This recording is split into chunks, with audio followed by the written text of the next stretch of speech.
আছে আরবকো, যা মধ্যপ্রাচ্যের অন্যতম বড় নির্মাণ সংস্থা। এই কমপ্লেক্সটি আবুধাবির রাস আল আকদার এলাকায় অবস্থিত।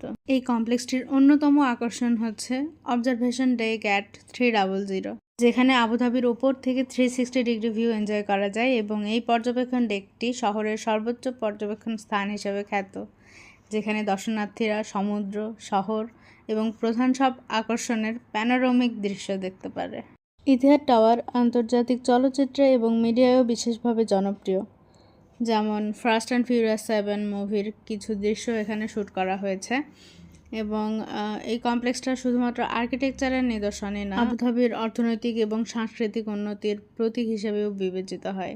টাওয়ারগুলো এক একটা 54 থেকে 75 তলা পর্যন্ত উঁচু এবং টাওয়ারগুলোতে বিভিন্ন বাণিজ্যিক, আবাসিক, 5 স্টার হোটেল, শপিং মল আরও অনেক কিছুই আছে, যেটা এই শহরের অন্যতম প্রিমিয়াম শপিং এবং ডাইনিং স্থান হিসেবে পরিচিত।